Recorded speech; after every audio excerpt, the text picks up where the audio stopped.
Welcome to Chi-Rize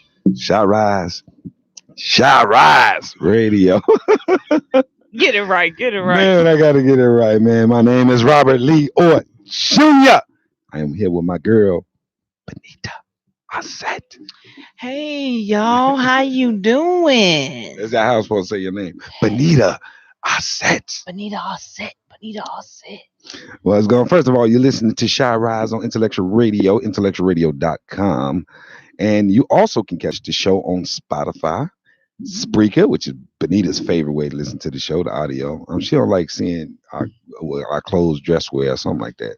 I don't know why you don't There's like. always something I don't like. Oh, like She don't like to see today, our. my She my wants us to be in shirt is like uniforms. too tight or She something. wants us to It's be up like here in you can see uniforms. through my arms. I'm like, what is wrong with that? But Oh, go ahead. okay, so you know what? I also Facebook.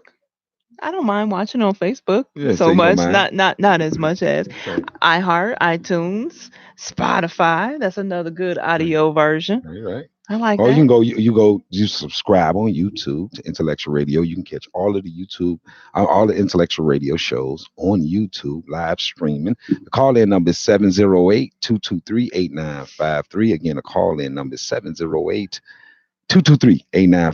If you have any ideas, any passions, any questions about a show, then you call that number, and then Earl and Wanda will slot you into a spot that may be available. You need a platform, you need a voice. Make sure you're heard. Just in case you missed it. Just in case you missed it. I'm on some just in case you missed it vibe right now. I just got a whole just in case you missed it thing going on in my head. First of all, Martin Luther King Jr. birthday just passed. So, I always want to give homage, reverence to that beautiful day in our history. It's a beautiful, unfortunate type of holiday for me. It's like it's unfortunate that somebody had to sacrifice their life to have that day, but it's fortunate that it exists. That makes sense. I wouldn't want to be the dude that came behind Martin Luther King Jr. Like who would Coretta Scott King date after Martin Luther? I wouldn't want to be that guy. Like, You a mess. I wouldn't want to be that guy. Like, like my points. What would I say? Like, what I'm saying, you come behind Martin Luther King Jr. Like, what would your pitch be? Like, what you gonna do? Like, on the first date, like, yeah, my ex-husband so happened to be Did she one. ever? She never remarried though either, I did don't think she? she have. I mean, wouldn't that be a hard act to follow? Wouldn't you think? Yeah, but you know what? I wonder did she date even? I know. Like I that's never like even they heard probably anything. made sure that they kept that real Quiet. private and Yeah. quiet.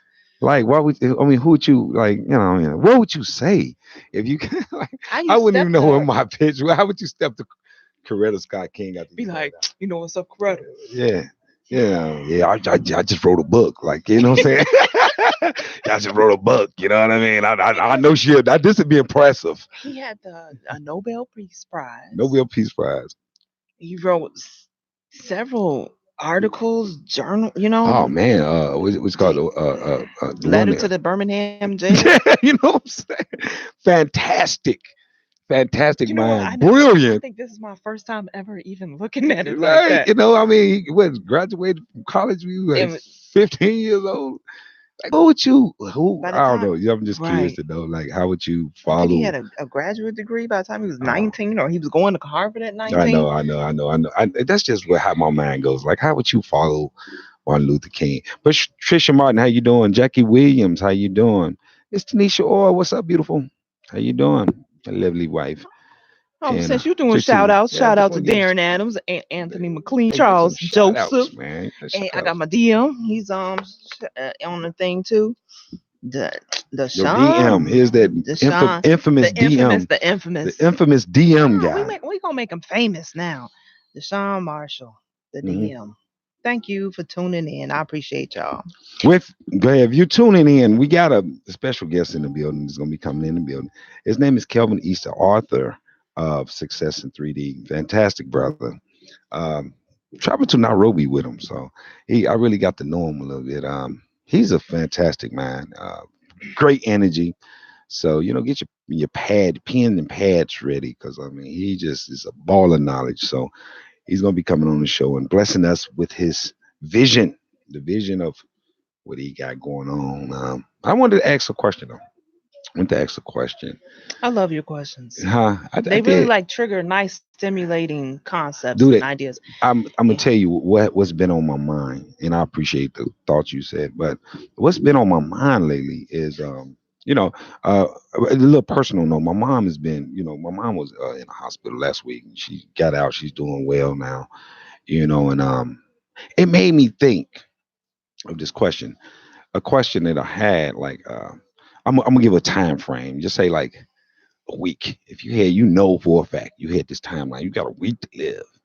A week to live, and I ain't I'll trying to. take it back. I don't like your questions I'm not. anymore. I'm not turning it. I'm not. I don't want to turn it into It's a not down. morbid. Okay. Yeah, I don't want to turn it downer. I don't want to say a downer, but I'm trying to tap into what I'm trying to tap into. What the question is: what would be your instinctive motivation of the things you would try to accomplish if you knew you had a week, right? Mhm. And just a week to live. Like, what would be the first? How would you prioritize the things that you would want to take care of? Because today Kelvin is coming on. He's talking about success, so he's going to pick us back up. So this kind of ties into success to me because it ties into the instinctive nature of your mind and what you want to accomplish. I know I'm a twisted thought process right now, but I wanted to share it. And so, what would No, you do? seriously, Yeah, if I had an opportunity right, to know right, a week in advance, I would spend most of that time with my really close family. right, That's it. And really, really, really close. I'm friends that are like family. The people who know what you know. right, right, Yeah, right. that's what I would do. I would spend that last week with them. I wouldn't go anywhere. I wouldn't try and climb Mount Everest or anything like that. Hmm. I would just simply sit and talk, laugh, Hmm. have those intimate moments, as many as I could collect. So for the people that I'm close to, I'm would be able to have some decent memories, right. whatever. I think I'm gonna do some positive things and some negative things. I think I'm gonna do both in that week. Oh, like you would, like that's when you would slap down. No, I'm saying that's when Who? you would slap somebody. Yeah, I'm gonna slap. I'm gonna slap a few people. That's they like they poverty. They acting like they impoverished and they begging, but they right on the fence and they really need to get off the fence. I'm slapping them like, Okay, bam. but what happens if they were wrong and that last week ends up turning into 2 weeks, 2 months, 2 years, and you I'm just not, Bernie Mac but I somebody got I smack them got right off across what the I face? meant. I meant that because if that's on your mind, when you get on your mind, what's funny is something simple happened to me. Right, my car broke down. My alternator went out in my car, Uh-huh. and so immediately I had to make these hard adjustments. Right, and in the midst of me making these hard adjustments, I end up, I don't stay far from my job, but around my job, when I was walking to work, I took a bat with me. You know why? Because they have coyotes out there, right? It's The coyotes out, four-legged or the two-legged ones? the four-legged Oh, ones, for real right? coyotes Real coyotes, in coyotes, Chicago. right? So that I had I'm in Africa moment, and I felt like I was in Africa, saying with some wild animals around and stuff like that. But the adjustment that you had to make in order to, when something normal changes, something natural, you get accustomed to, and something normal, it changes your way of thinking. You start thinking on a whole other extreme, and that's what made that thought process go. Like, so if our reality changed and we knew some different facts about whatever it is going on in our life, how would we make the mental adjustments? How will we make them? I think that's where the question sparked in me, because at one time I'm like, oh, I'm gonna do this every day. I'm gonna get myself in better shape, gonna walk. As soon as my car fixed, I'm like, oh, that was a good idea for the way I was thinking at that moment. But car is up and rolling again. You know what I'm saying? So it was just making me wonder if we, if we had a limit, a time limit on, and we knew, Would we adjust our would we lives? adjust our lives? That's and I believe we would. I think It's natural, I right? mean I comfortably say most people probably would. Yeah. I comfortably say most there. So what would you do? That's my question. The call in number 708-223-8953. Again, the call in number is 708-223-8953. It was a word that I looked at. I'm gonna pitch this to Pastor Kelvin when he comes up. But the word is resilient. And he was talking about his father in his book, and the word is resilient. I just want you to think about a time when resilience, when you had to be resilient, when you had to pop back, when you had to pop back, when you really had to persevere through something mentally, and still evolve and broaden yourself to put your best foot forward, your best effort forward, to get to that next spot of strength. I don't know. Is that too deep of a question? I mean, not deep, but is that reaching too much? He said, turn our volume up. One of my Facebook friends, people said. So I don't know if he can't hear us right there on the thing. Gonna affect it, right? So maybe he just wants me to talk louder.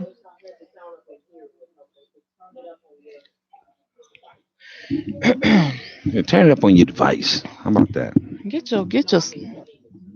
Okay, this is gonna be a little wiggly for a second, but now I heard you though. I'm listening to your question. I Yeah. just trying to multitask, but all right, Mr. Marshall, I'm all turned up now. So resilient. Let me tell you, I listened to this work. I went to this workshop once. Guy's name was Philip Bailey, and he was part of this group called Forum for Unto Mankind. Doing good, positive things, something like that. I'm sorry, I can't remember the exact. It'll come back to me and I'll say it later. But anyway, he gave this speech and he gave lots of different speeches. He was an awesome speaker. But there's one speech that he gave was when you're born with the heart is pure.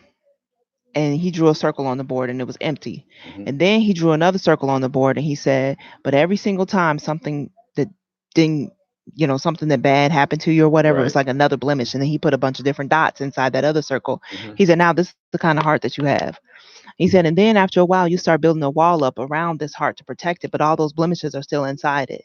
And then he said, the only thing that can get through that wall is when other bad stuff happens. For some reason, the bad stuff is able to penetrate. He said the only way that bad stuff doesn't penetrate that wall anymore is if you learn how to forgive. And I think forgiveness and resiliency sort of kind of go hand in hand. It's how do you bounce back if you don't forgive? Mm. Like how can you do that? For instance, I mean as simple as I think about bouncing back. I think also about a child. Like when my son was young and he would every time he would fall, he would bounce up instantly and he would say, I'm okay. Like that, really quick. Really quick. He would say, I'm okay. So that to me is bouncing back. And Hmm. the I'm okay, he never got mad at the floor, where he Hmm. fell at. He didn't get mad at the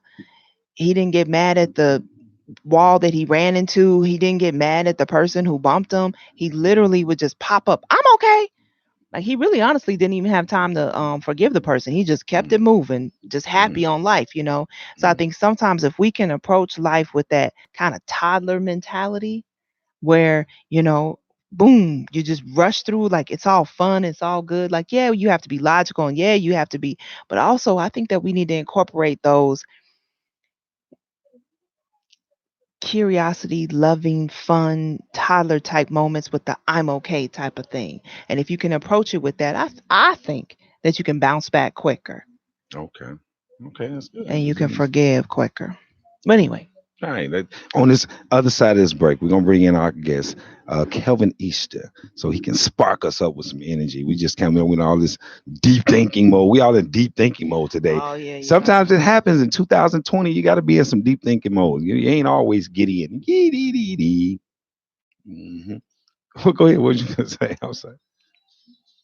Now, why would somebody call me right now? Good. We're going on Well, break right we're now. going on a break. So they heard you. They heard you say that we're going on break, and so they called you. Okay. Yeah. That's how the break. We'll have our guest, Mr. Kelvin How Easter, long? Real in short. the building.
Welcome back to Chi-Rize Radio. Is that too loud? Chi-Rize Radio. I like that loud voice type stuff. You know what I'm saying? All you got to do is tell me get loud. I will get loud up in this joke. Oh, she wants you more so to get loud. I'm already too loud. Welcome to Chi-Rize, back to Chi-Rize Radio. First of all, the call in number 708-223-8953. Like I told you before, we have a special guest in the building. My man from South Holland, Illinois. Let's give it up for the author, speaker, Mr. Kelvin Easter is in the building. Thank you. Mr. Kelvin Easter, how you doing, Pastor Kelvin Easter? Man, I'm doing very well. Good, man. Good to see you, Very man. excited. Good. We're in a new year. Right. Excited about the new year. Good. Good First, seeing you. oh man, great man. Ain't First, seen you in 30 years. man, come on Word? now. For real? Come on now. Come on. Oh, First of okay. all, It's a joke. First of all, congratulations on your book. Thank First you, of all, man. congratulations on Thanks. your book. I saw the interview you did with Pastor Jason Perry. Yeah. That was pretty good, pretty solid. You guys are a very good camaraderie, a mental, back and forth type thing y'all do going on. Yeah, that's my guy. It's called camaraderie of brotherhood. That was fantastic. But I want to start off by asking you a question. We started this off before we get into everything we're going to talk about with your book and everything that you into. I wanted to ask you this question that sparked the thought process in me because you wrote it in your I think to your father. Yeah. I said something your father taught you. Resilience. You just start off telling us how the word resilience impacted you. Oh man. I think in life overall, there's a I want to say a misnomer, but it's a myth. There's several myths in life, but one of them is that failure is not an option. That's just not true. You have to have failure in order to succeed. Resilience is the ability to bounce back. Every individual, every athlete, every minister, every public speaker, every scholar, you name it, you've had to deal with disappointments and you have to bounce back. And so growing up throughout life, my dad and I didn't have the strongest emotional connection. But what I did see with him was an incredible resilience. When things got tough, he kept going. When things were difficult, he kept moving. But overall in life, in every area, and I've spent time with a lot of people, training, leading, working with individuals, and then in ministry and in sports. And then I've done entrepreneurship. So I've worked with a number of millionaires. And the thing that they have all in common is that they're resilient. They bounce back. So there's this whole idea Right. that, if you're going to be successful, it's going to happen overnight. Well, you might be 25 years to be overnight success. That may be the real deal. But the truth is we have to learn. We have to become people that are full of elasticity. We have to bounce, flex, be resilient.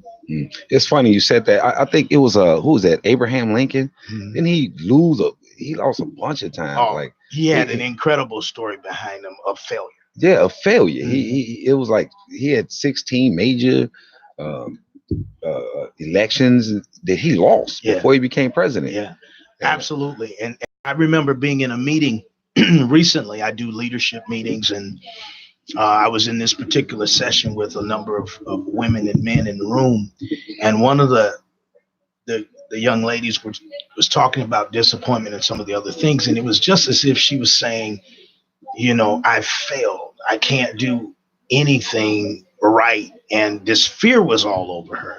And I stopped in the middle of everything, and I said, "Hold on." And the room got quiet. I said, "Let me tell you something. I right now want to speak directly to you and give you permission to fail." Everybody was kind of thinking, permission to fail? I give you permission to fail because you will never succeed if you don't look at failure right.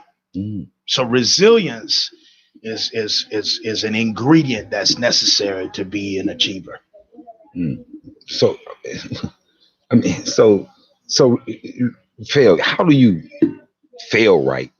I know. I'm like, how do you fail right though? Like, Well, one of my mentors. I know we talking about bouncing back. Yeah. Okay, so One of my mentors talks about failing forward. John Maxwell. I'm a John Maxwell coach, and he talks about failing forward. Um, Here's the thing: if you have the proper perspective on failure, you don't see it as failure. In my Yeah, book, I talk yeah. about Thomas Edison. It's a perspective. It's a way you think. Thomas Edison was asked. He said, you failed X amount of time, 10,000 times to come up with the actual light bulb to get the thing to work. And his mind, solution mindedness. Watch what he says. He says, "I'm sorry, I didn't fail 10,000 times. I just simply found 10,000 ways it didn't work." That there's a big difference in that mentality. Yeah. It's just like even when I talk to people, and I think that's in my book as well, where I say there's a statement. There's discovery language and language that opens up your heart to creativity, or there's language that you communicate that closes your heart so that you cannot find what you're looking for overall in life. You can never discover. So what happens is a person might say, "I can't afford something." So when I say I can't, that closes the door of my heart to any opportunity for my heart to search. Mm-hmm. So I can never discover what I'm looking for. But if I say, how can I afford? I just open the door the other way. Now my heart feels or senses the need to search for an answer. And you never need to know how. You just simply need to know or have the desire, I should say, to move in a general direction. The how will come. Let's talk. Let me show the book real quick. Let me just get a copy of your book. I just want to hold the book up real quick. So the people can see you in that thing. See right there. Right here. Mm-hmm. Success in 3D, three laws of success. Success in 3D, three laws of success. So you can know this is the author, Mr. Kelvin Easter. He's going to be breaking down some of the concepts that he have in his book. So I just wanted to hold this up where you can see it. If you got any questions, anything you want to ask, call in number 708-223-8953. Again, the call in number 708-223-8953. Now I want to touch bases with how we first got to know each other. We went to Nairobi, Kenya. Yep. And this is one of the best trips I went on in my life. I went with Pastor Jason Perry, and I went with Pastor Kelvin Easter. And I like to say Pastor Jason because you got to understand what mindset I was in, because I went with two pastors. So I was looking for a lot of things. Subconsciously, you almost looking for the human in people, and the compromise. You almost look for the compromise when you're not a pastor or somebody with a title. So you're looking for some kind of edge of compromise. What I found is an extraordinary humanity of righteousness, of integrity, the entire way. Yeah. And I thank y'all for that. Because it's true. Yeah. I've saw nothing but just a focused level of integrity all the way through, from the beginning of the trip all the way to the end of the trip. The commentary, the language, you can't fake that. Yeah. You can't fake it all the way through. Well, we're definitely flawed individuals, and both of us feel that way. But I'm humbled that you saw some character that should have been displaying some form of honor. And we do live by an honor code, but we had a lot of fun. So you can have fun and stay within character, right? And it was authentic. It was nothing phony about it at all. Yeah, I learned two things about you, on that trip. I learned that really, man, when you get a concept together, you really could preach. That's one of the things I learned. And then I learned you really could eat. I didn't know. I didn't know this dude could eat, man. I was like, anyway. Food was good, brother. It was good, man. We was enjoying Kenya until the last 24 hours, 48 hours when I got food poisoning. Oh yeah, is that what it was? Food, just a different way. Yeah, I mean, we get it. Oh, the food was good though. Food was out because we didn't get food poisoning. That was part of the problem. Well, I had been fighting. I had a crazy schedule beforehand. My immune system was somewhat shot. Right. So I was doctoring it up all the way, and I had done pretty well until the back end. I think I should have warmed my food up, but anyway, let's don't get into all of that. Well, let's talk about your travels, though. Let's talk about where the path you've chosen have taken you. I mean, you've been to a lot of different. Yeah, I've been all over the United States. I still got maybe 15, 20 states to see, but I've been to 33 states, I think it is. 33 states. Been to Israel, been to Colombia, been to Liberia, West Africa, been to Kenya, going to Poland. I'm going to 10 days in Poland in April of this year, and I'm the headline speaker. Wow. I may be going to India. I'm not sure yet, but yeah, I've traveled. I love traveling. I really do. Yeah. Now, once I get tired of it, I'm ready to go back home. It's nothing like being home, but yeah, I've been a few places and several islands. I'm going to Greece. My wife and I are going to Greece in October. So I'm going to Greek islands. I just came back from Hawaii in October. So I took we went to Vancouver. I never had this, my first time in Canada. So I went to Vancouver and we took a cruise to Hawaii. Wow. So I was 5 days on the ocean. Vancouver must be west. Right. It's west. Right. Vancouver I got you. To Seattle, Washington. And then we cruised the Pacific. So yeah, I've been around, and I didn't name all the islands, Curacao, Aruba. Wow. I've been a lot of places. Wow. Yeah. All for the gospel. No, Or some of different? that was some is business, some gospel, but Yeah. You and your wife do a lot of pleasure traveling yeah. too. Yeah. Well, we used to. Okay. You know, I went full-time pastoring in 2013, and you don't make the same kind of money I was making in corporate America. I'm building that back up in business, but there's a whole story of sacrifice with that. Oh, okay. So name somewhere very like just stick out of your mind, memorable, like right off the top of your head. Well, without any question, Liberia, West Africa. Oh yeah. Well, So my first time going to the motherland. You know, when I landed, it wasn't Midway Airport. Neither was it over here. no. It wasn't even Meg's Field. It was like landing in the bush. Mhm. Blue, black.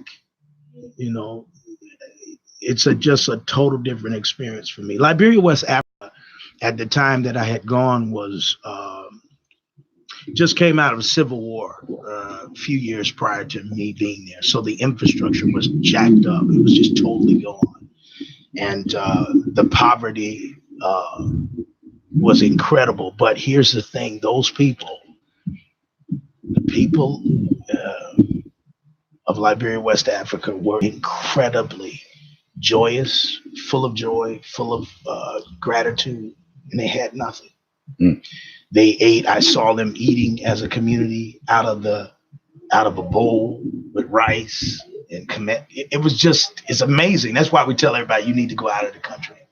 When you go out of the country to a place where they don't have as much, you come back to the States and you appreciate. Change your worldview a lot. I'm a big advocate of that too. I think you know, changing your worldview is vital because we don't know who we are until we really see different things from, you know, because I've traveled in the military, nowhere near as much as you travel, but you know, Italy, Naples, Palma, Spain, you know, different spots that really helped shape me especially when I saw their land and the impoverished parts of their land. Yeah.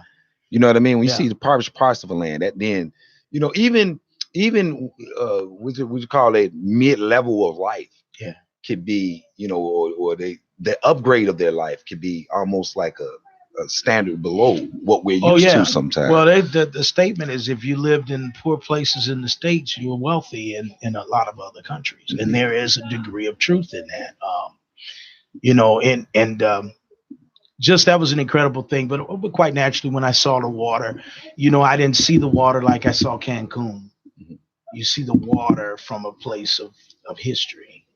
You think about the people that came from the slave trade and traveled those waters. And there are millions of Africans that died in the waters. So you have a total different perspective when you see that.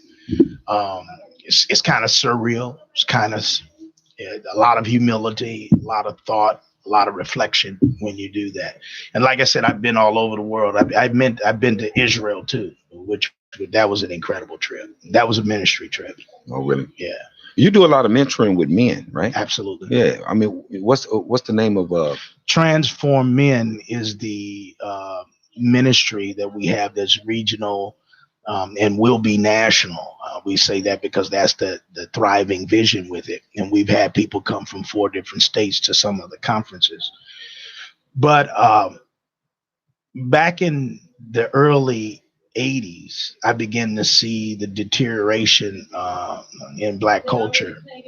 And with that, I was in high school. I was at Chicago Vocational High School, the greatest high school in the country, by the way. CVS? The V. CVS. All of y'all vocational people. Morgan Park. Morgan Park in the house. But no, they okay. But I began to see that was the beginning of the gang violence coming very open within the community. We had closed campus and things started deteriorating. And I hadn't been called to minister the gospel or anything of that nature. I was just kind of floating. But that during that period of time, I was impacted and didn't realize it, but I felt that I had a divine calling to deal with the community and to radically deal with the male seed. So that started at like 17, 18 years old. Once I committed my life toward following Christ, my mindset shifted drastically. And from that point, I have felt incredible compassion, empathy, and a drive for our women in our country because they've done everything and the male seed has been slacking. And I felt a need to get in there and how do we help repair the breach? Oh, I got a question. You said that once you committed your life to Christ, that's how you found that out. Did I hear you wrong? Yeah, the beginning of that was before that time, but I knew something was wrong. I didn't like what I saw. Once I had committed my life to Christ, I mean, that passion to deal with the community and the male seed was strong. And that kind of shaped the path. Does that make sense? Okay, I understand. When your passion came, that's when you started noticing certain things in the community that you were like, oh, no. Yeah, yeah. And that was in high school. What's interesting is I was seeing this in high school. And wow, was it certain natural things conflicting against how you were? Well, yeah. I mean, you got it was a drastic look. And I came up on the south side of Chicago. I didn't see gun violence. Gang activity happened in certain pockets, but it wasn't like it was changing. Things were shifting. And they shifted drastically in the mid 80s into the 90s. I came up when we played every sport in the neighborhood every season. Our fighting was fist fighting. Mm-hmm. You know what I'm saying? Right. We worked it out. Mm-hmm. We duked it out. So, of course, we developed some sense of teamwork. All of that came because we had to pick teams for basketball, and you fought, and you had conflict resolution. You had all that authentic, organically happening. Right. So conflict resolution. Yeah, how was conflict resolution? And in the 80s, we started seeing a shifting. I mean, when I was at Chicago Vocational, when I first started as a freshman, we had open campus. So Burger King was right down the street. And you had Pepe's right on the corner, and people hung out. So for lunch, you went to lunch. They had to shut it down. It started shutting down all across the city. Corliss, everybody had to shut down open campus for lunch because people didn't know how to act. Right. As time progressed, they were fighting, but as time progressed, it became gun violence. Right. And so I didn't grow up in a world that I can go down the street and drive by shootings. If you're not in touch with the youth today, which a number of us aren't. So some people say, you can do better. You can do better. You're a young Black guy. You can do better, But we're not in their world. And mentoring causes you to get in their world. I got some stories to tell you. these people, my people, I mean, yeah. these young men have no reference point but drugs, gangbanging, striving to survive. That's literally their world. And we say it's not that bad. It's not that they're making excuses. No, this shows how we're divided in such a way we don't even know what's really transpiring within our own community. It doesn't make an excuse for it. It just simply says this is the reality of what's transpiring. What do you do with that? What do you do with the reality of what you're learning from what they have become now with the culture, the music, their form of swag, the young, their form of expression of significance that make them an alpha, that make them appealing. Yeah. You know, I mean, what is the approach to say, well, how do you tell somebody who is walking in their own self-significance or understanding significance based on the culture that they're in, the time frame? Yeah. How do you tell them that, you know, that's not the right way? Well, think this way. Yeah. One of the things people fail to realize in handling these type of situations, and I understand in an intimate way why these things are so difficult. Relationships will trump any kind of weirdness or off-point attitude or off-point behavior. It's the all universal knowledge of love, right? That tackles all. And not to be biblical, but to be biblical, love never fails. Young people, as well as anybody else, are looking for love. You can't come with a bat trying to beat what's right inside of these young men or young women, young ladies. You have to show that you have an interest in it, a genuine interest. You can't fake that. Right. Because they know when you're phony. Mm-hmm. They know when you're authentic, and they know when you're real. Mm-hmm. Can I tell you a real quick story? Sure. I used to be the senior director at a university, and I was over the recruiting. And so I without giving you the history of that, I worked my way up, but I had been working with students for years as a recruiter before I became the head guy, part of the executive team.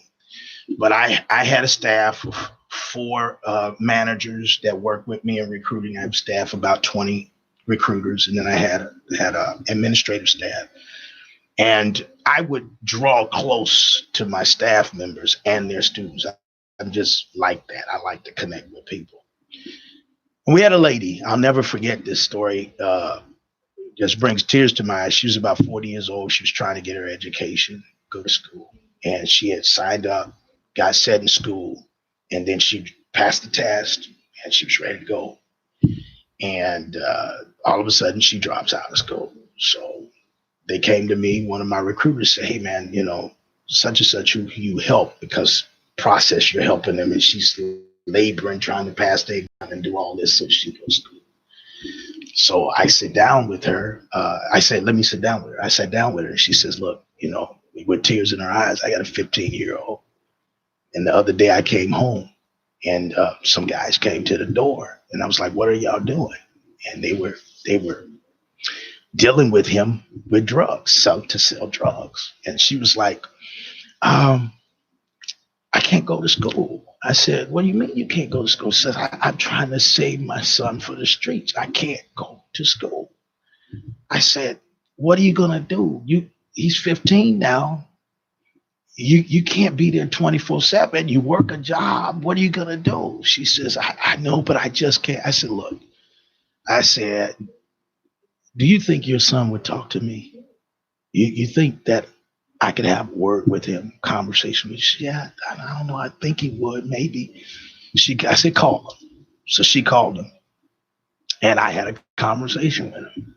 And I said, look, I wanna take you out to lunch. I don't know this guy. I don't know anything about him, right?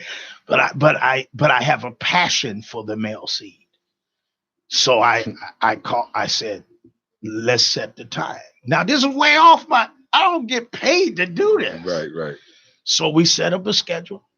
I made a plans to be with him, and we went to lunch. I picked him up from his house in the inner city, took him to Home Run Inn over in Evergreen Park. It was not that far from the city, but there's a world of difference between. I get there, and this was one of the rude awakenings. I sit there and I start talking, and we just kicking it, having conversation, and I'm finding out about his life. And he had never had Home Run Inn pizza. He didn't know what Giordano's was. So I'm naming stuff, right? He didn't know none of that. He had no reference point. Where was he from? He was from the inner city, from the South Side, in the hood. Mm-hmm. This is real. I'm face to face with this. He's not playing. He's not putting on.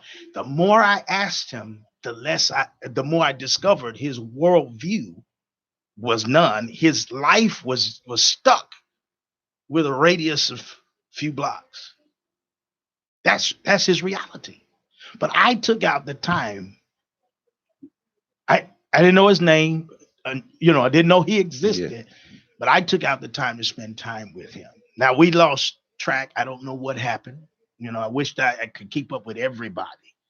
But this is one of those stories. See, one of the things that bothers me about churches is they're too religious.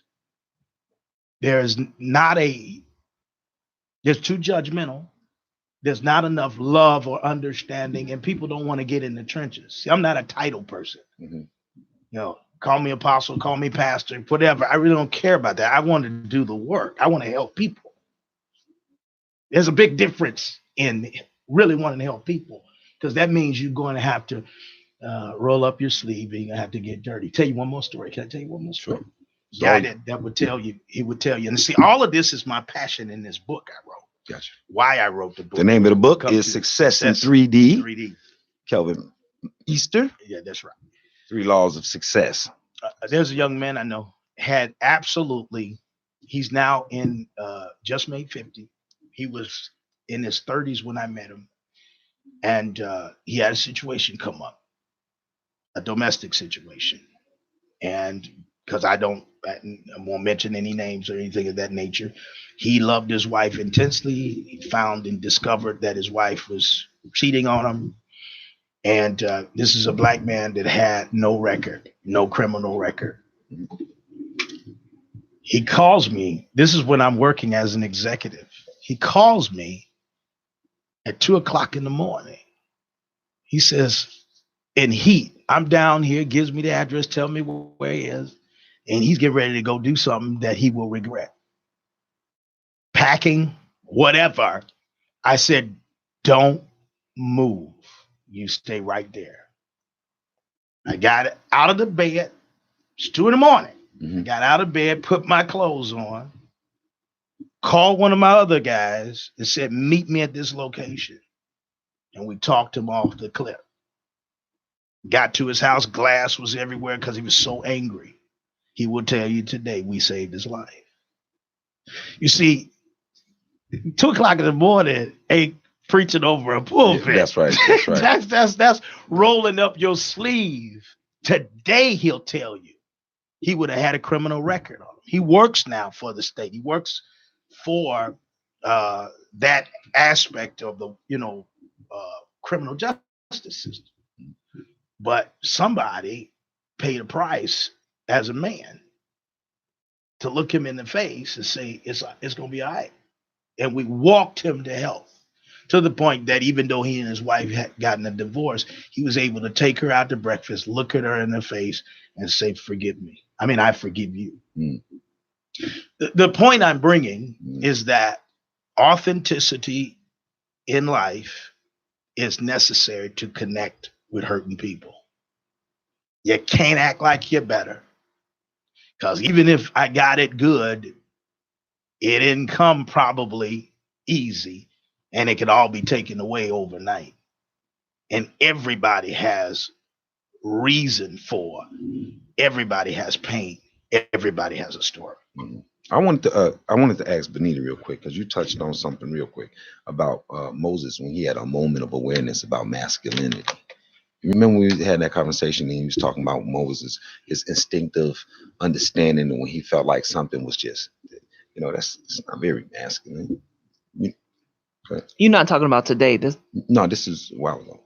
I can't remember. When we was talking, he was just telling us that moment when he organically realized that, hey, without anybody coaching him, he was like, this is not very masculine. And he was like, that did something to me. That did something to the way I perceive masculinity. And I guess the reason why I was bringing it up, it was because this ties into the disconnect sometimes Yeah, with the way we look at either way our young men perceive sure, masculinity in a sure. development.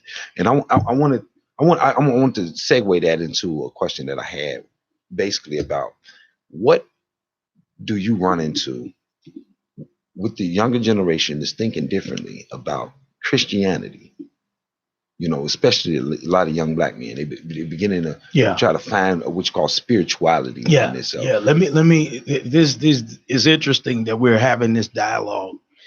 Um, Remember, I use this word authentic, right, and authenticity. So one of the missing links, and I'm trying desperately to help the colleagues that work with me in ministry to understand this in the black community. One of the problems, see, I don't like using the word Christianity, and there's history behind it. But when I do use the word, I'm educating people. The biggest problem, there's a word in the book of Jude, it talks about defending the faith. That word in education or academia would be that we use is the study of apologetics. And the study of apologetics is being able to defend the faith. So one of the big issues is origin and history. If you're just going to preach and take biblical texts and preach different types of subjects and not contextualize the Bible and not contextualize history, or the word would be exegesis, draw from the meaning of the text and draw from the meaning of history, then you're going to have a lot of misleading ideas. And Christianity in America, when you look at its root system, is corrupt. You have to tell that. You have to say that. You have to be honest about it. Whether you celebrate Christmas or not, I'm not going to get into that, okay? Because there's differences of opinion. But what's the origin of it? You got to tell that. You're going to talk about Easter Sunday. I don't care. You have to talk about what is the origin of Easter. You have to talk about racism within the context of Christianity.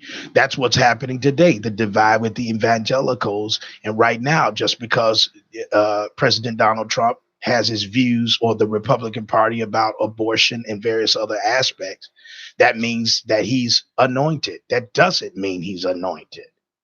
You can't excuse his character from dismiss that totally from your political agendas.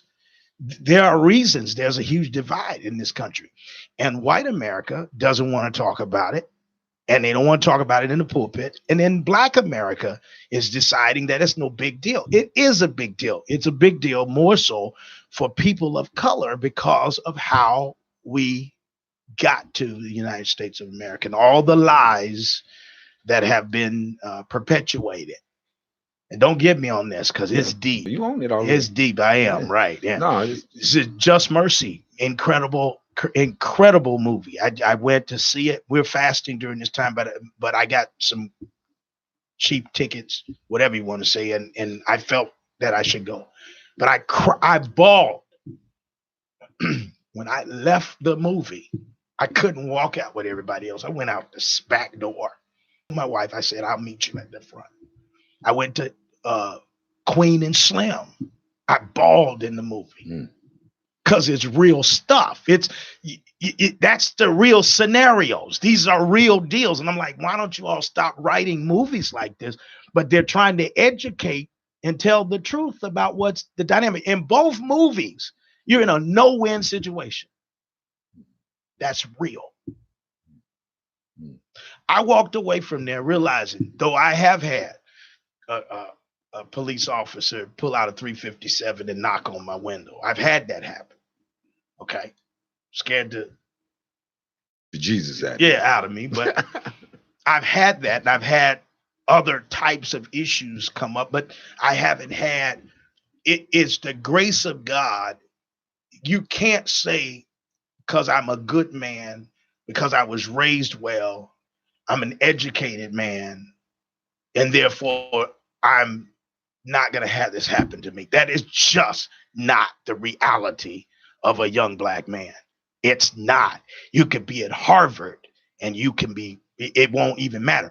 In the movie, I don't know if I should say this because I'm spoiling it for somebody, but in that movie with Queen and Slim, is that right? Queen and Slim, I think that's the name of the movie. Well, it's just, yeah. Yeah. There's a piece in the movie at the beginning where the guy doesn't smoke, doesn't drink, and she is a attorney.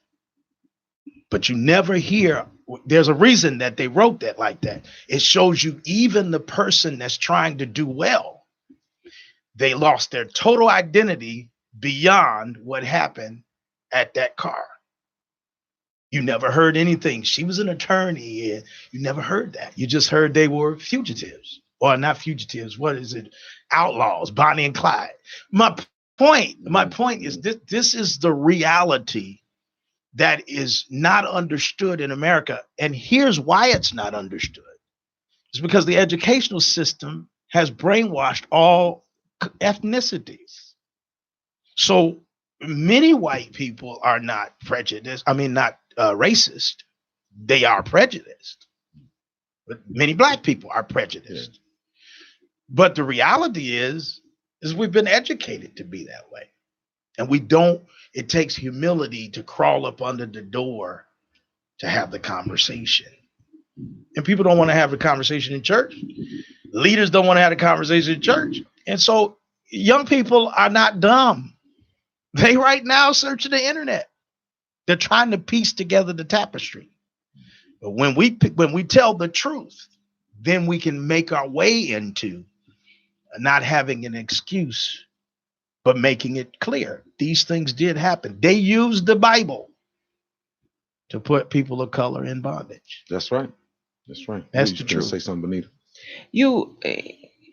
That's real. You painted several pictures, and one of the pictures that you painted is basically like it's just a messed up situation for black folk, and to the point where if we had a jar of marbles, and inside that jar of marbles you have all these black marbles, and each black marble represents a different type of black person, not just like a gender, sexual orientation. Correct. Education level, how far you got in school, your professionalism, whether you just stay home and you chilling and you're not doing anything, you're on wealth, all of that. And what I'm hearing you say is any one of those marbles can be pulled out and something bad happened to them. Absolutely. And it's like it's just the luck of the draw. So it's not because you were a bad person does racism affect you. That's just going to simply happen for being black. Absolutely. Now, the other thing that you said. Now, I didn't make an excuse. I just told the reality. And I appreciate you. Thank you very much. Because it is the reality. And the reality of that leads me to this other part where you're saying, I'm almost losing my thought. This reality is much more important to me than the reality of, well, a black person can be prejudiced too. No, this reality is so true that reality to me is not true. This reality is you don't even have the power. No matter how hard you try to be a good person, no matter how much you smile in a white person's face, they can still pick you out of that jar of marbles and one day mistreat you so ugly for nothing. Absolutely. Except for having the color of your skin. Absolutely. So that's the reason why I give you everything else that you've said except for this one thing right here. I cannot accept black folk being You may discriminate against one or two, but you don't have the power to be wholeheartedly racist. We don't have the power to be wholeheartedly prejudiced against one group. We just don't possess it. Yeah. And the reason we don't possess it is because of that reality. A man that I reference on this show and other shows that I've done often is Neely Fuller Jr. Okay. And he's working very hard, doing a lot of the same work that you do. He wants to see us replace the system of white supremacy with the system of justice. Yes. And with that system of justice, he is very hopeful that we can be balanced and, all that good stuff. But until we get to that system, he oftentimes describes racism this way. We are all non-white people are born in a prison system. Yep. And our uniform, our prison uniform is our color. Mhm. There's no way you'll never be the correctional officer. You'll never be the warden. You see what I'm saying? You just can't. Well, I absolutely agree with that. I'm sorry I didn't have a question. I No, just no, no, had no, to- no, no. It's okay. See, part of what happens, Beautiful, beautiful explanation. part of what happens, even in this dialogue, because there are so many layers. Okay, that if And we're such a nice, I'm cutting you off. I'm sorry.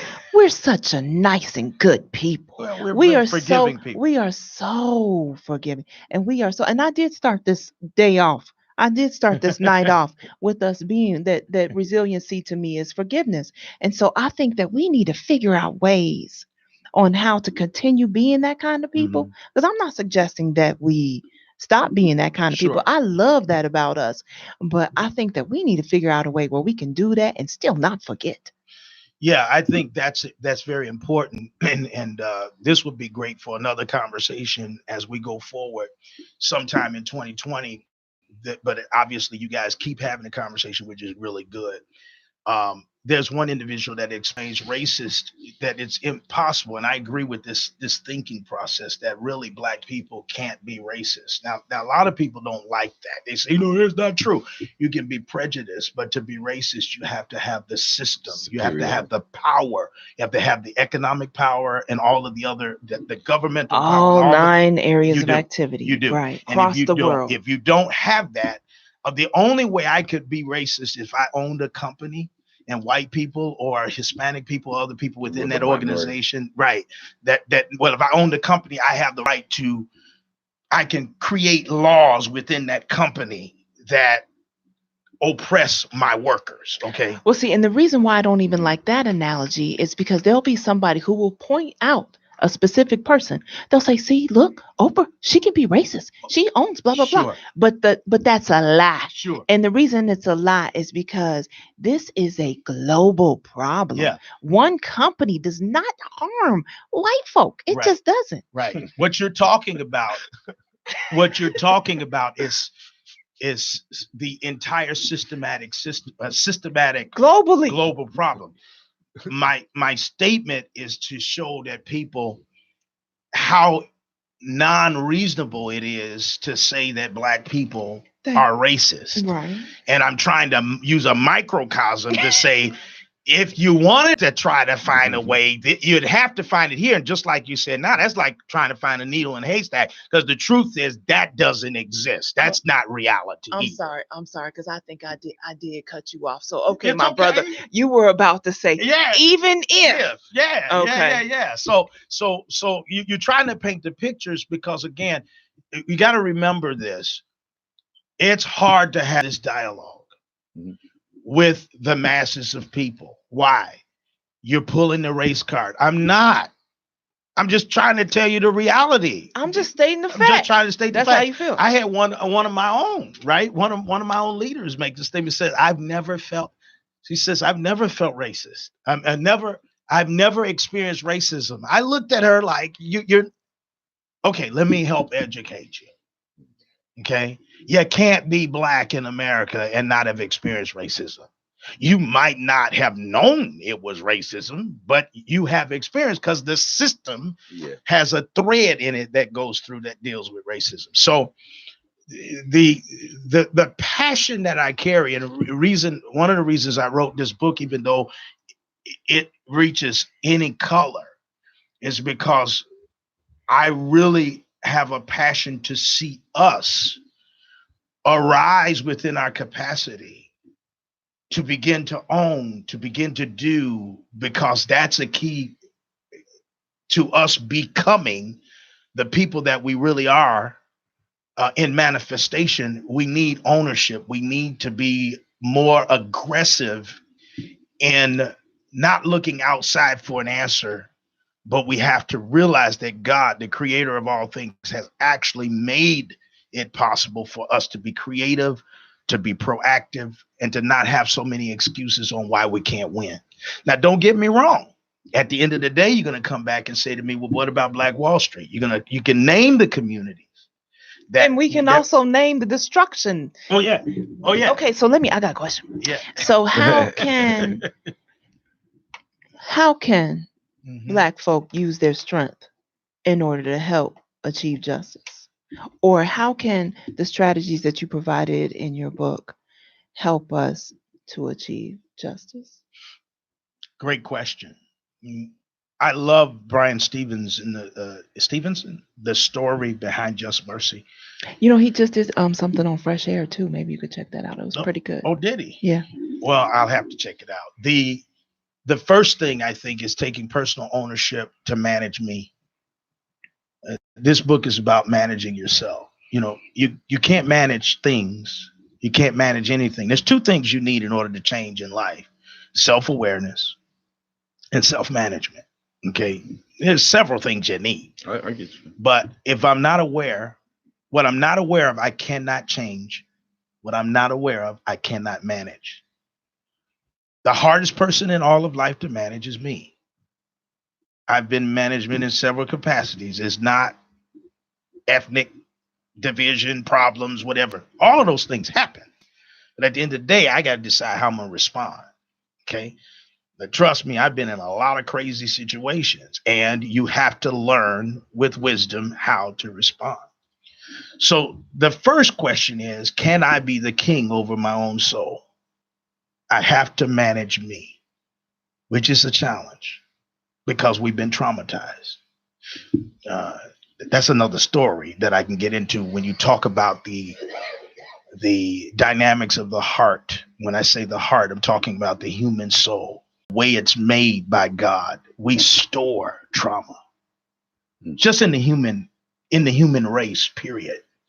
It is known that when things happen in your life, this is why forgiveness is so important. Your body's impacted because certain emotions are stored in certain organs. We weren't made to hold anything. Anything you hold will make you sick.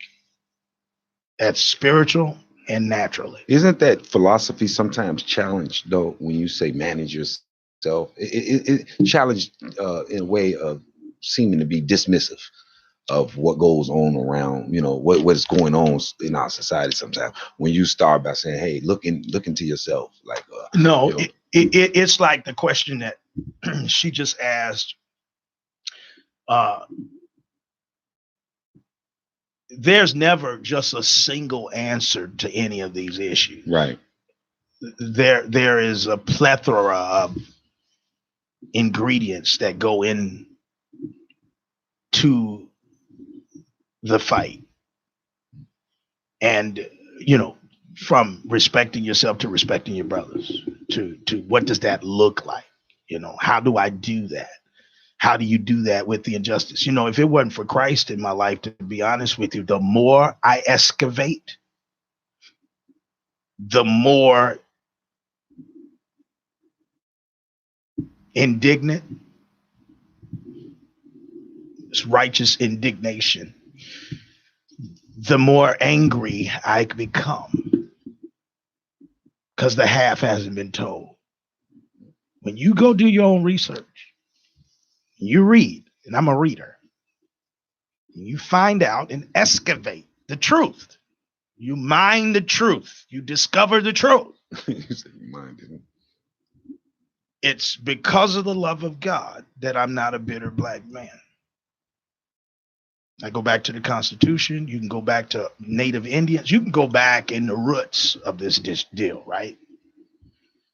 So I have to manage that. one of my close friends said I have to be careful with this because I don't want to go on the dark side of myself. I don't really, that's how he said. I don't deal with the dark side. Wait. Careful with what? What causes you to go dark, or what could cause you to go dark? The truth.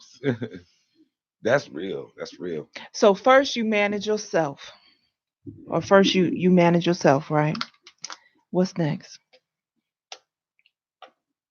We're gonna get in another 3-hour discussion.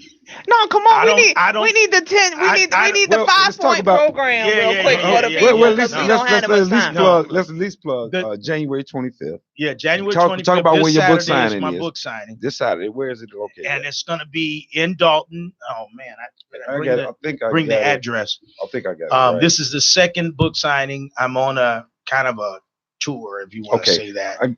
It's a Living Words bookstore. Living Word bookstore. So it's a 804 Sibley Boulevard, right. Dalton, Illinois. Time 1:00 to 4 p.m. Right. And I'll be there. Name of my book is Success in 3D. It deals with 3 basic laws, 3 essential laws to success: the law of desire, the law of discovery, and the law of discipline. Now there's several laws, but those are the 3 that are essential. Okay. And in there, I'm talking about self-management. And then let me give you pieces to that. See, I'm not of the hyper spiritual side of this, where I don't believe, some people don't believe in therapy. I do. Okay. I believe they all can work together. So when I talk about managing self, some of us need to find ourselves and piece everything together, because we have to start somewhere, right? Because remember earlier we talked about resilience.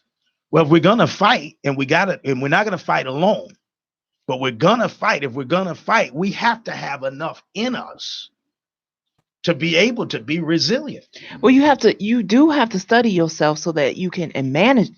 I'm hearing when you say manage self. Yeah. What I'm also receiving from that is to study yourself. Know yourself. No, not at all. I'm wrong. Absolutely. Okay. And so if you know yourself well enough, then you can know what strengths you have, what you can use in the fight. You're hitting it spot on. Without awareness with that, I'll be tripped up. I have to spend a great deal of time studying me. Okay. Matter of fact, most of my life, I talk about weight gain and different things, and I try to teach people to watch your self-talk, watch what you're saying about yourself, observe what's going on. Why did I eat like this for 3 months? What went on around you? Where's the stressors? The more I understand me, the sooner I'm going to come out of with victory. But most people aren't true to themselves because they don't even know themselves, because most of us are scared of ourselves. Well, see, the other thing too I want to add with this is this is my view on life. Life is all about relationships. It's how you relate to yourself and how you relate to others. Yep. And if you don't know who you are, you're not going to know, the concept of how you're relating to people. And that's the reason. But I didn't know the concept of studying myself. Yeah. I didn't realize that until I was in my 30s. I think I was maybe about 35, 36. Yeah. And I was like, study. I heard somebody say, study. You should study yourself. And I was like, study myself.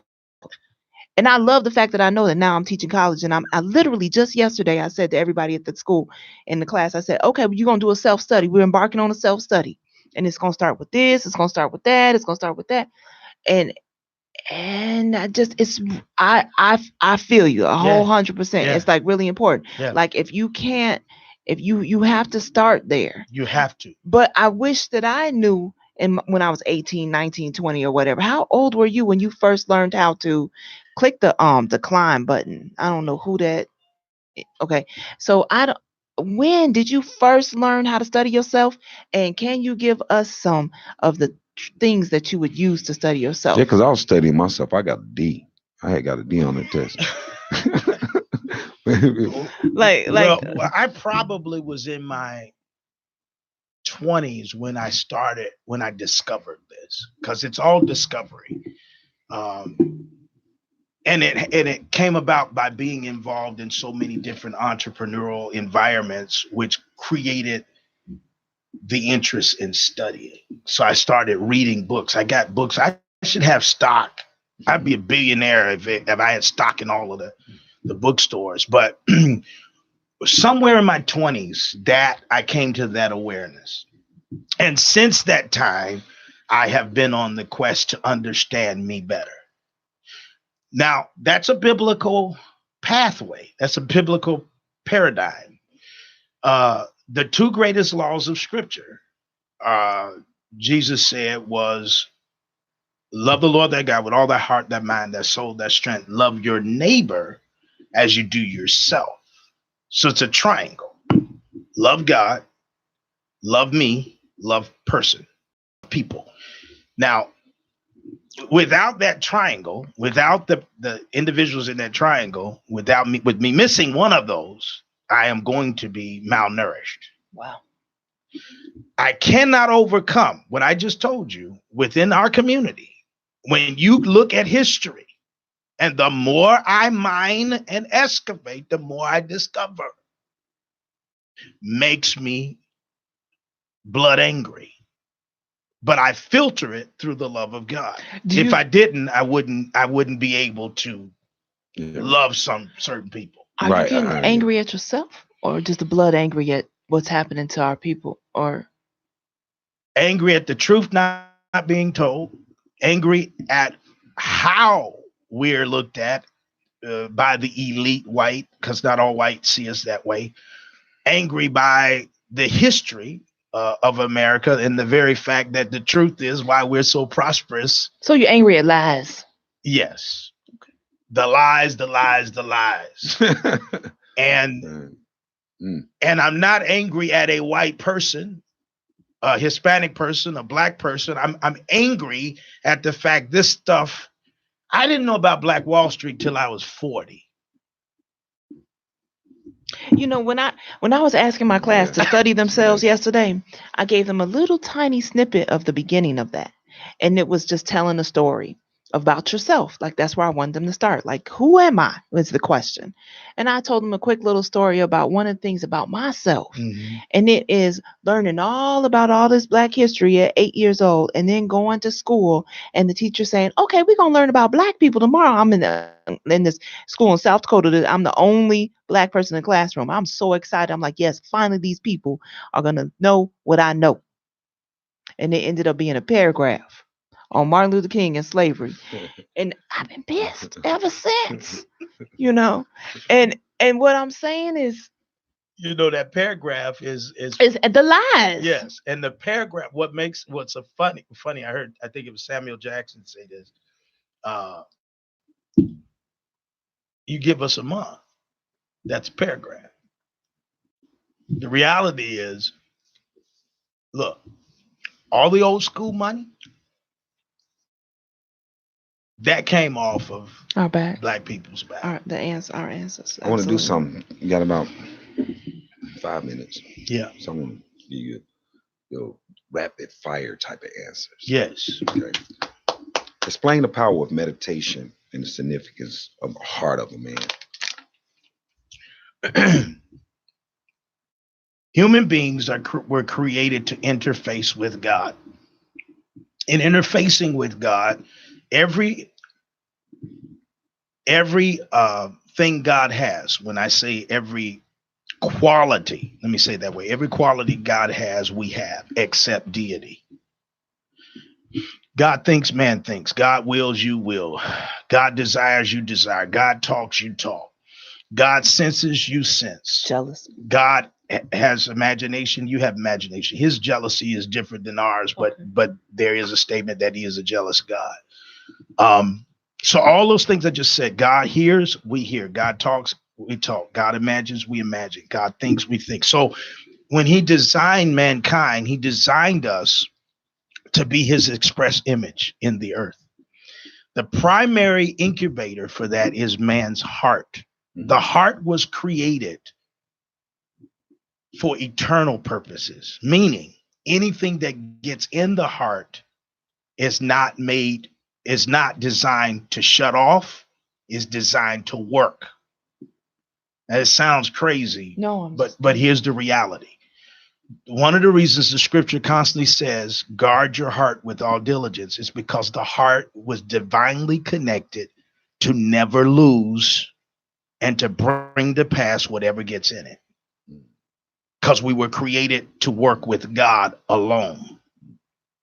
It's pretty deep. So here's what you got to get. This is the same with desire.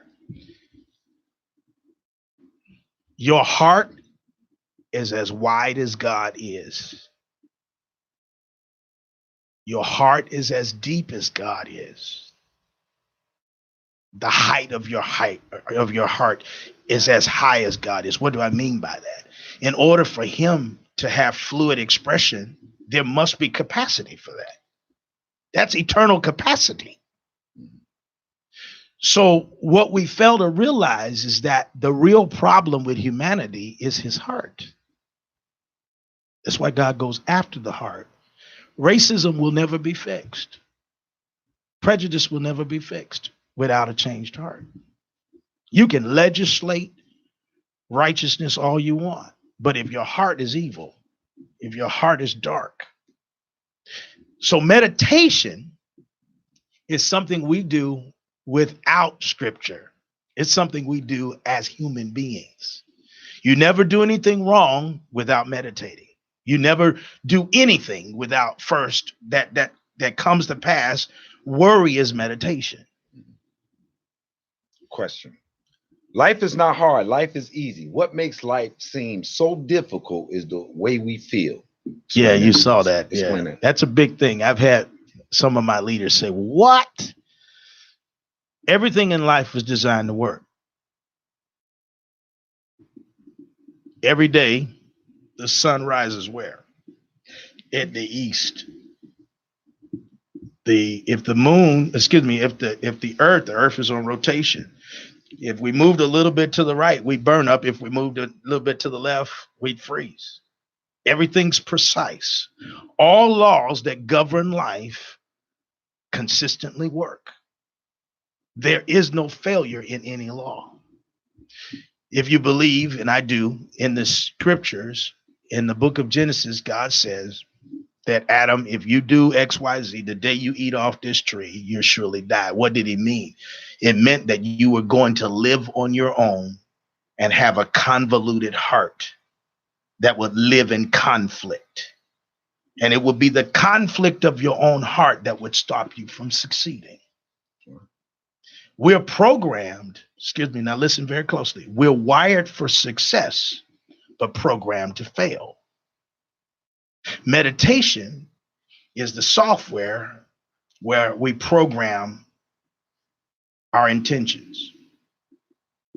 And if you don't intentionally program your heart, something will be programmed in your heart. So when Adam disobeyed God and failed, his heart was compromised at that point within him. So there's a whole teaching on this that if you notice in scripture, the Bible says that God came and he spoke to them and he said, Adam, he cursed the serpent, cursed Eve, or he didn't curse them, but he declared what the curse was. But then he said, because of what you've done, you see, there's a misidentity here. People think God cursed Adam. He didn't. He says, because of what you've done, you caused this to happen. You had the authority, right? And you opened the door. You triggered it. Right. I told you don't open the door. Right. You opened the door. So now that you opened the door, what has flooded in is the weakness that humanity has to deal with. So meditation is the key to a man's heart. You can't get to a man's heart without bypassing the conscious mind. The heart is part of the subconscious, and it's a combination of the spirit and the soul. So I don't want to go too deep with that. That's cool. How can somebody get a copy of your book, Success in 3D, 3 Laws of Success? How can somebody get a copy of your book? Well, two ways. One, PayPal.me/success in 3D. You can also call 708-704-5517. 708-704-5517. Say you want to get the book.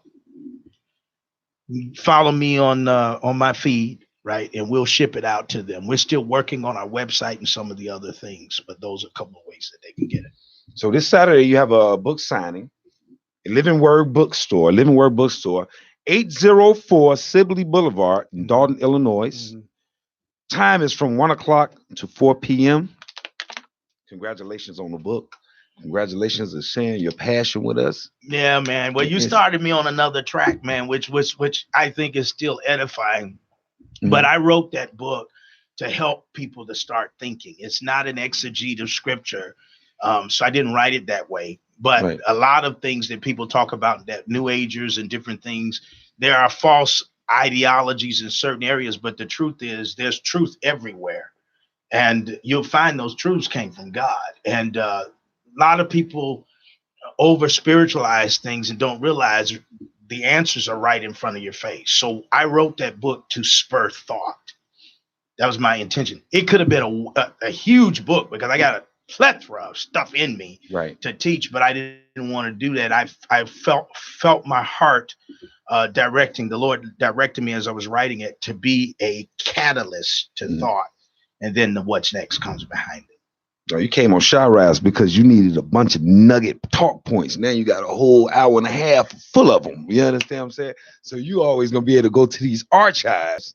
You went on a trail there, which again I don't think was bad at all. And we're getting ready to head into Black History Month. So I guess this is a great precursor, so to speak, or preface into that month. There's a lot to talk about in the book, and I really want to stimulate people's mind to get it because it is one of those books. I just had a lady call me today. She says she emailed me. She said, I left the organized church because I couldn't get answers concerning certain things. And they were so religious. And she says, I just started in the first chapter and I'm blown away. And she says that for you to be a person of color, thank you for writing like this. And she bought 10 more books. And I had another person that just picked up because I sold out the first shipment in the first 3 weeks, and she had read the book. If you're a reader, you can really get through it in probably one sitting. Right. But it was designed for that, right? Most people pick up books, but they never read it. Right. People are reading my book, which is really the goal, right? It's 86 pages. You want people to read your book, not sit on the shelf. Yeah. And to make a long story short, because I know we're done. She said they call me PK. She said I had to pick up 5 more books and give them away. Mm-hmm. So that stirs me up. It doesn't stir me up for people to say, man, you got all this knowledge, you got this wisdom. I want to hear people using and their life changing. That is what turns me on. One more time, plug how somebody can get a copy of the book and how much the book costs. It's $14.99. $14.99. With taxes and shipping, it's $16.41. Mm-hmm. We'll ship it to you. Mm-hmm. And you can go to paypal.me/success in 3D. We'll post that on the Facebook feed. Or you can call the number 704 5517. 5517. Give it up for Mr. Kelvin Easter, PK, Pastor Kelvin Easter. It was a pleasure, man. Blessing our mic, man. Thank you so much. What's your name again? I'm Bonita. Bonita. Thank you for listening to Chi-Rize on Intellectual Radio. I'm sorry, I don't know why I'm echoing, but thank you for listening to Chi-Rize. We really appreciate. Please share the video. If you like this contact, always call in 708-223-8953 if you have any ideas about a show on Intellectual Radio, and we will see you next time. Thanks for listening. Deuces! Bye.